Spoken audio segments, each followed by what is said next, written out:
Floricanto presenta.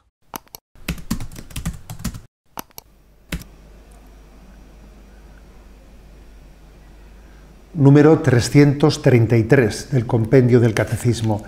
¿Quién puede recibir este sacramento?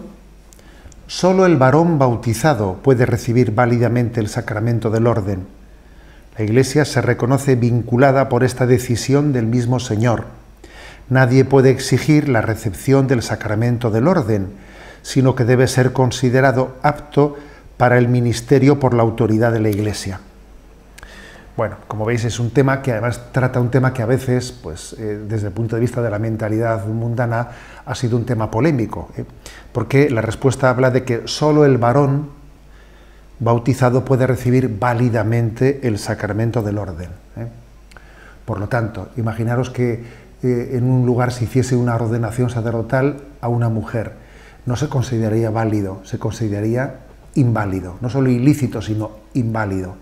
Y además quien realizase tal ordenación sería excomulgado, estaría recibiendo unas penas de excomunión.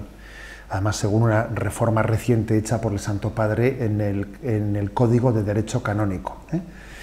Bueno, aquí viene una cuestión que es muy objeto a veces de polémicas, ¿no? ¿Por qué la Iglesia solamente ordena el sacramento del orden a los hombres, a los varones, ¿no? Y no a las mujeres? Bueno, por una razón, porque la Iglesia es deudora de lo que hizo Jesucristo. Y Jesucristo, sus apóstoles los eligió entre 12, o sea, fueron 12 varones los elegidos. Y la sucesión apostólica fue así desde el primer minuto. No cabe decir que tal cosa fuese deudora de la cultura de su tiempo y que ahora ha llegado el momento de cambiarla, porque Jesucristo fue muy libre ante la cultura de su tiempo. De hecho, llamaba la atención que Jesús hablase con la samaritana cuando no era normal que un hombre hablase con la samaritana. De hecho, el Evangelio dice que Jesús, entre sus seguidores, tenía grupos de mujeres que le seguían y le servían. Algo que un rabino de Israel jamás había hecho. Jesús fue muy libre ante las costumbres, ¿no?, de su tiempo. Con lo cual, arguir que Jesucristo no actuó con libertad por las costumbres de su tiempo, para empezar, también es tener un problema de no entender quién era Jesucristo, que era el Hijo de Dios, y que actuó con plena libertad, como nos lo demuestra en tantos momentos, ¿no? Que obviamente actuar con libertad le llevó a la cruz, Por tanto, la Iglesia se considera deudora de lo que hizo Jesucristo. La Iglesia no tiene autoridad. No es que no quiera hacerlo, no, es que no puede, no se considera con autoridad de hacerlo, de cambiar algo que viene del propio Jesucristo.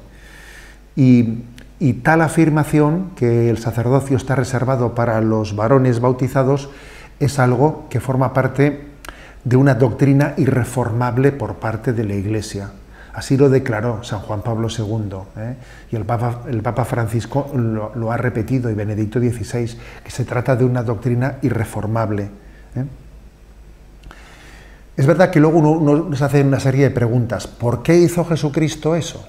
¿Por qué Jesucristo eligió entre varones? Bueno, esa es una pregunta, y claro que es legítima, pero la Iglesia en realidad no ordena a mujeres para el sacerdocio porque tiene que obedecer lo que hizo Jesucristo. Luego la pregunta de por qué Jesucristo lo hizo así, pues tiene muchas reflexiones, y a veces también hay muchos teólogos que se esfuerzan en intentar responder a esa pregunta, porque el sacerdocio configura ontológicamente con Cristo, y Cristo es varón, Jesús es varón, y esa configuración con el sacerdocio de Jesucristo puede también llevar un aspecto de configuración que implique también esa masculinidad, puede ser, esa razón de ser. Cristo está desposado con su Iglesia, el sacerdote es imagen del desposorio con su Iglesia, mientras que la religiosa, la consagrada, el anillo de la consagración de una religiosa está subrayando su desposorio con Jesús. Por lo tanto, también hay una mística que está detrás, ¿no?, de lo que es esa decisión de Jesús de elegir sus apóstoles entre 12 varones. Bien, dicho esto, hay que subrayar otra cosa importante, que nadie tiene derecho a la ordenación sacerdotal, ni tampoco un varón, por cierto. No tiene derecho. O sea, el sacerdocio no es un derecho, ¿eh? Nadie se puede arrogar a sí mismo pues, el recibirlo. Es un don que Dios ha puesto en manos de la Iglesia para que lo discierna. Para que discierna pues, qué persona puede tener pues, los dones adecuados, apropiados para poder recibir ese sacramento. Y esto es bueno entenderlo, porque a veces acontece que cuando alguien quiso ser sacerdote y la Iglesia le dijo que no tenía las cualidades para serlo y le pidió que dejase el seminario, a veces se produce como una frustración. ¿Pero por qué una frustración? Uno busca la voluntad de Dios y está buscando no cumplir, que se cumpla mi sueño. Mi sueño es ser sacerdote. A ver, nosotros no tenemos que perseguir nuestros sueños, sino tenemos que descubrir cuál es la voluntad de Dios en nuestra vida.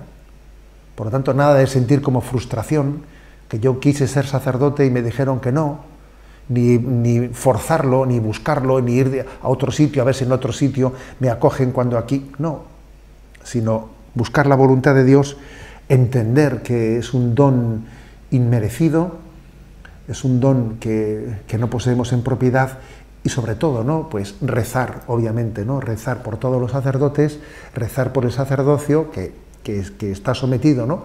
A muchas tentaciones, a muchos ataques del maligno. El maligno odia de una manera grandísima al sacerdocio, le odia y por eso le ataca y por eso a veces le inflige grandes zarpazos, ¿no? Cuando está consiguiendo, ¿no? Que algunos sacerdotes pues puedan dar escándalos, etcétera. El demonio odia profundamente al sacerdocio, porque sabe que es imagen del Cristo pastor, buen pastor para la vida del mundo. Oremos por nuestros sacerdotes.